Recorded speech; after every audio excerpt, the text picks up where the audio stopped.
Hi అండి, అందరూ ఎలా ఉన్నారు? అందరూ బాగున్నారా? ఈరోజు వీడియోలో ఏంటంటే చేపలు ఫిష్ కర్రీ చేద్దాం అనుకుంటున్నాను అనమాట. అందరూ ఎలా ఉన్నారు? అందరూ బాగున్నారా? ఫిష్ కర్రీ ఫిషెస్ తీసుకొచ్చాను అనమాట.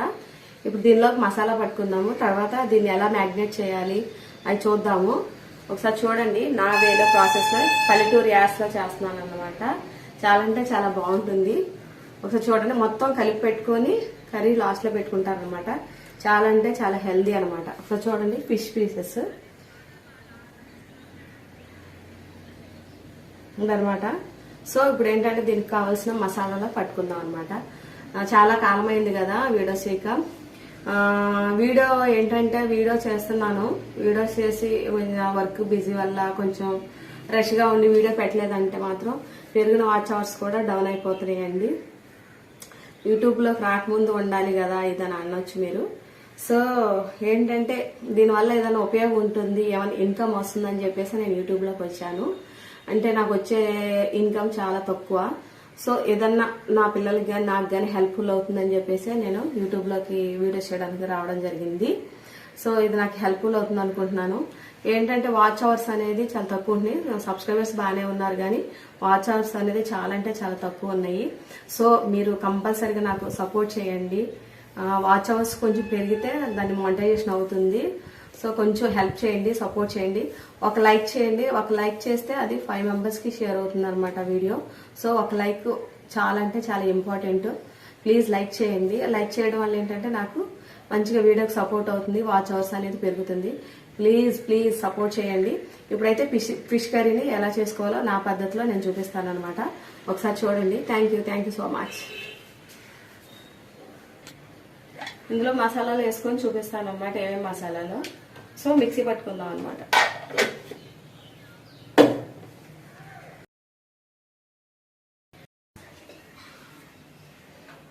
ధనియాలు, జీలకర్ర, ఎల్లుల్లిపాయలు, మిరగాయలు, చెక్క, లవంగాలు, యాలక్కాయలు, తర్వాత అల్లం, వెల్లుల్లిపాయలు, చెక్క, లవంగాలు, జీలకర్ర, ధనియాలు, యాలక్కాయలు, ఎండుమిరపకాయలు ఇవన్నీ కలిసి ఇప్పుడు మిక్సీ పట్టుకుందాం అనమాట. ఇది ఫిష్ కర్రీకి మేము వేసుకునే మసాలా. గసగసాలు ఫిష్ కర్రీకి మేము వేసుకునే మసాలా అనమాట ఇదంతా.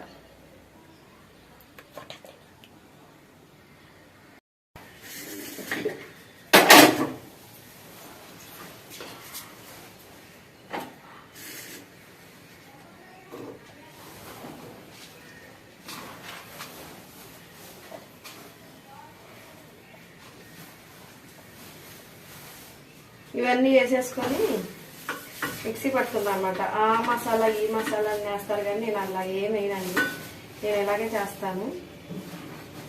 మొత్తం కలిపి దీంట్లో వేసేసుకొని మిక్సీ పట్టుకుందాం.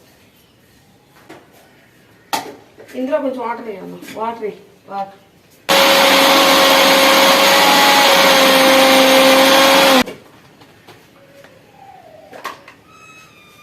మసాలా పేస్ట్ రెడీ అనమాట. ఇప్పుడు వచ్చేసి కర్రీ దీన్ని కలిపెట్టుకుందాం. ఉల్లిపాయలు, పచ్చిమిరపకాయలు అన్నీ కోసుకొని ఈ మసాలా కూడా వేసేసి కలిపెట్టుకుందాం అనమాట. అప్పుడు కలిపెట్టుకుంటే కూర అనేది త్వరగా ఈజీగా అయిపోతుంది అనమాట.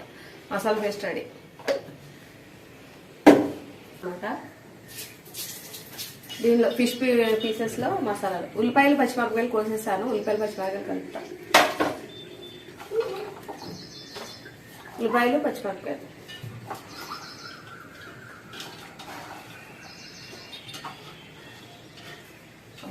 కళ్ళు అయితే మంట వచ్చేస్తున్నాయి. ఇది ఉల్లిపాయలు, పచ్చిమిరపకాయలు కోసుకోండి, కళ్ళు మంట వస్తున్నాయి. మసాలాలే అది.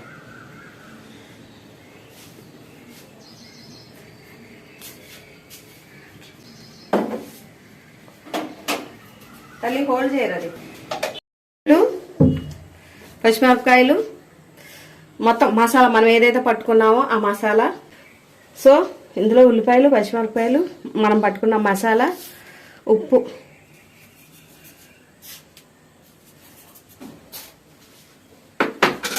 పసుపు, ఆల్రెడీ కారంలో ఉంటుంది కాబట్టి పసుపు, కారం,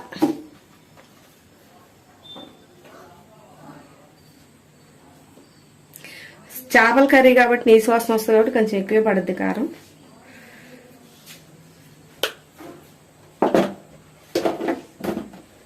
ఇప్పుడు ఇది మెత్త కలుపుకొని తర్వాత వచ్చేసి ఆయిల్తో కలుపుదాం. పచ్చిమిరపకాయ చూసారు ఎలా ఉందో, ఇలా చూస్తేనే తినాలనిపిస్తుంది కదా. బాగుంది నాకైతే.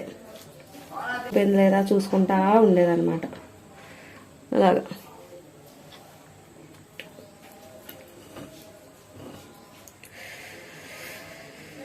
ఆయిల్ కలుపుదాం వచ్చేసి.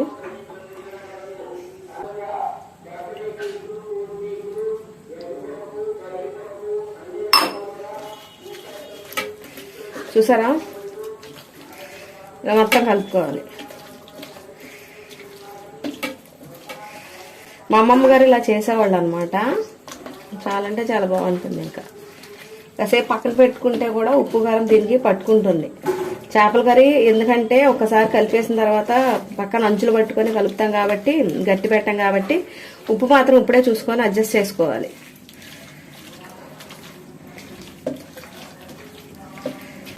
మసాలాలు, ఉప్పు, కారం, పసుపు, ఆయిల్ మొత్తం ఇట్లా వేసి కలుపుకోవాలి.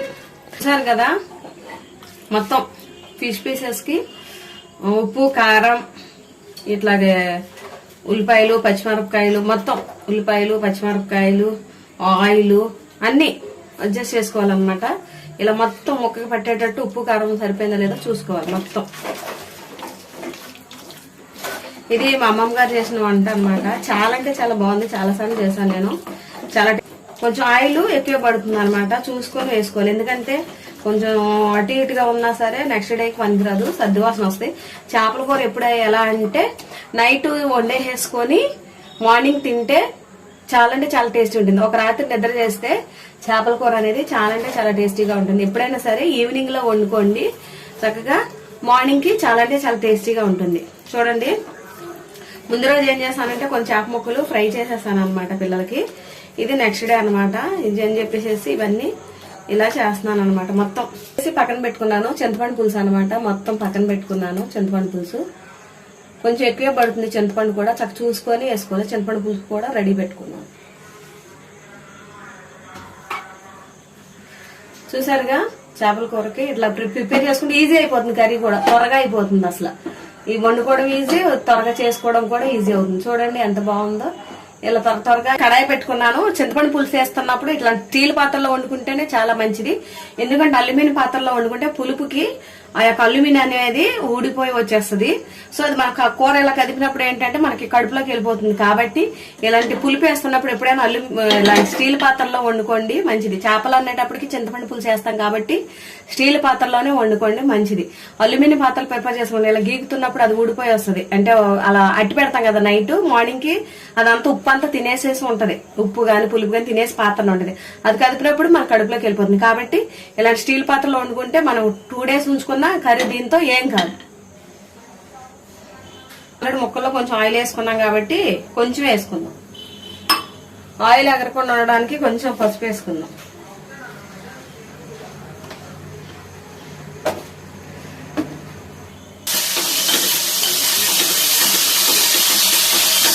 ఇప్పుడు ఇవన్నీ వేసేసుకుందాం. ముక్కలు దీంట్లో వేసేసుకుందాం.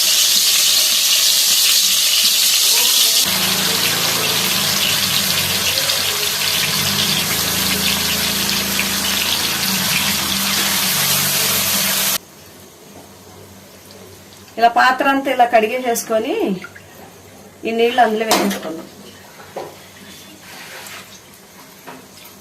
ఇదిగోండి చూడండి, పాత్ర కడుక్కున్న నీళ్లు.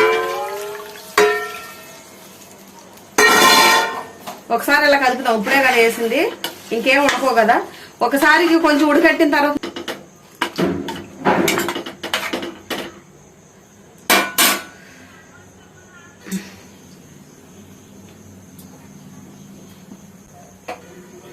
ఇప్పుడు దీన్ని మూత పెట్టేసి ఇలా మగ్గించుకుందాం. చూసారు కదా, ఇట్లా అయిపోయింది. దగ్గర పడింది కదా. దగ్గర పడిన తర్వాత ఇలాగా చింతపండు పులుసు పోసుకోండి.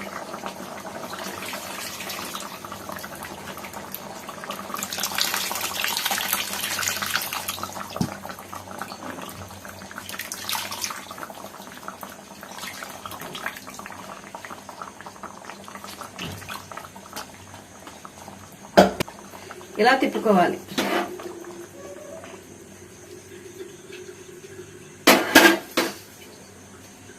ఇలా మాత్రమే తిప్పుకోవాలి. ఉండాలి, చిక్కగా ఉంటేనే తినడానికి బాగుంటుంది.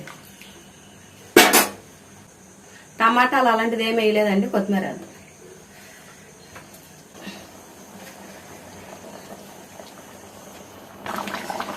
ఉడుగుతుంది కదా, చూసారు కదా ఇట్లా ఉడుగుతుంది కదా, కొత్తిమీర కూడా వేసాను. ఒక మాట చెప్పాలనుకుంటున్నానండి మీతో. మన ఒక పర్సన్ అంటున్నాడు అనమాట, ఏమ్మా ఎలా ఉన్నావు, అంత బాగున్నావా అన్న. బాగానే ఉన్నాను. యూట్యూబ్ లో వీడియోస్ పెడుతున్నావు కదా, పాచిపోయిన కూరలోనూ పాచిపోయిన వంటలో పెడుతున్నావుగా, చూడలేక చచ్చిపోతున్నావు అంటున్నాడు. మీకేనండి కనపడుతుందా? పాచిపోయిన కూరలో తినేంత స్తోమతకి దిగజారిపోలేదు ఇంకా దేవుడు. ఇంకా మంచిగానే ఉంచాడు, ఉన్న కాడికి కొంచెం మంచిగానే ఇస్తున్నాడు దేవుడు నాకు తినడానికి. మరీ అంత స్తోమతకైతే నేను దిగజారిపోలేదు. పాచిపోయిన కూరలు అంటే మీ ఇంట్లో తింటారు అనుకుంటా అట్లా పాచిపోయినవి. పాచిపోయిన తినే వాళ్ళకే పాచిపోయిన బుద్ధులు ఆలోచనలు వస్తాయి. నాకున్న కాడికి, నా భర్త నేను సంపాదించే కాడికి, మాకు దేవుడిచ్చిన మేరకు మేము ఉన్న దాంట్లోనే హ్యాపీగానే తింటున్నామండి ప్రజెంట్ అయితే. పాచిపోయినాయి మొన్నటే అవతల మొన్నటే తినట్లా.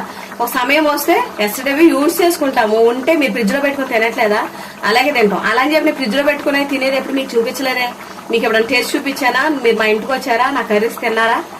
మరి ఎలా అంటారండి పాచిపోయిన కర్రీస్ అని చెప్పేసి? ఓకే, లేదనుకోండి ఆ స్థితిలో పాచిపోయిన తింటాం, మనుషులమే కదా. ఆ పాచిపోయిన తినడానికి కూడా దొరకని చాలా మంది ఉన్నారు. ఆ దేవుడు ఆ స్థితిలో ఇంక ఉంచలేదు మమ్మల్ని. అక్కడ ఆ స్థితి వస్తే పాచిపోయిన కూడా తింటాం. అంతేగాని మీరు అలాగా మాట్లాడి హేళన చేయొద్దండి. నేను ఒకటే చెప్తున్నాను, యూట్యూబ్ లో వీడియోస్ పెట్టుకునేది నా ఇన్కమ్ కోసం, మొహమాట లేకనే చెప్తున్నా. నాకేదో ఇన్కమ్ వస్తుంది, నా పిల్లలకి నాకు నా ఫ్యూచర్ కి ఉపయోగపడుతుందనే చూస్తున్నా. ఇప్పుడున్నది నాకు చాలా చిన్న శాలరీ, అది సరిపోవట్లేదు యూట్యూబ్ అనేది. అంతే తప్ప పాచిపోయిన కూరలో యూట్యూబ్ లో పెడుతున్నాను కదా అని అనొద్దు. నేను పాచిపోయిన కూరలు ఎప్పుడు యూట్యూబ్ లో పెట్టలేదు. తింటున్నప్పుడు కూడా ఇది పాచిపోయిన కూర అని చెప్పలేదు. మీరు అలా తింటారనుకుంటా, మీరు అలా తింటేనే మీకు అలాంటి మాటలు వస్తాయి. సో మాట్లాడేటప్పుడు మనుషులు హట్ అవుతారు, అటువైపు వాళ్ళు బాధపడతారు అన్న ఒక విషయం తెలుసుకొని మాట్లాడండి. మాట్లాడినప్పుడు కొంచెం నాలుకని కంట్రోల్ పెట్టుకుని మాట్లాడండి. ఎవరైనా హట్ చేయాలంటే టక్కుమని హట్ చేసేస్తారు. ఎలా హట్ చేస్తారో నాకైతే తెలియదు. నేనైతే అలా హట్ చేయలేను ఎదుటి మనిషిని. వాళ్ళ డ్రెస్సెస్ బాగోపోయినా, వాళ్ళ కర్రీస్ బాగోపోయినా ఎదుటి వాళ్ళకి నేను మంచి కాంప్లిమెంటే ఇస్తాను. ఏమో బాధపడతారేమో, చిక్కుమంటారేమో, వాళ్ళ మనసు హట్ అవుద్దేమో అని ఆలోచిస్తా. మీరు అలా ఎందుకు ఆలోచిస్తారండి నాకు అర్థం కాదు. మాట్లాడేటప్పుడు మాటని మంచిగా వదలండి. టక్కమని అనేస్తారనుకో, మీరు నన్ను అనొచ్చు, దేవుడు ఉన్నాడు కదా ఆయనకి అప్పు చెప్తా, ఆయన మీ నాలుగు మీద మంచిగా చొరక పెడతాడు. ఓకేనా? దేవుడు లెక్కలు పైకి వచ్చి తేల్చుకోమని చెప్పట్లా. ఇక్కడే ఎవరి కర్మను బట్టి వాళ్ళని ఇక్కడ లెక్కలు తెలుసుకొని రమ్మంటున్నాడు. మాట్లాడేటప్పుడు కరెక్ట్ గా మాట్లాడండి. అర్థమైందా? ఇదే నేను కోరుకుంటున్నానండి. కూర అయితే ఆల్మోస్ట్ అయిపోవచ్చింది, ఇంకా కొంచెం మగ్గిన తర్వాత దింపేసుకుందామండి కదా. సో అందులో వచ్చేసేసి పచ్చి ఎల్లుల్లిపాయ ఒకటేను, జీలకర్ర ఇట్లా వేసుకుంటే లాస్ట్ లో బాగుంటుంది.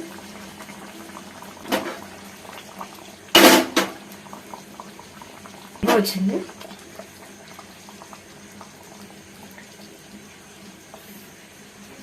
స్లోగా ఇలా తిప్పుకోవాలి, అంచులు పట్టుకొని తిప్పుకోవాలి. గట్టి పెడితే ముక్కు ఇరిగిపోతుంది.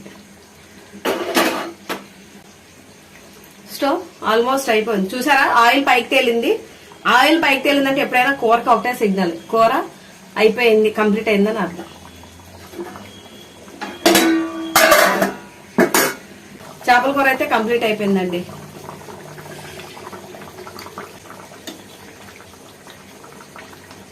చేపల కూర రెడీ.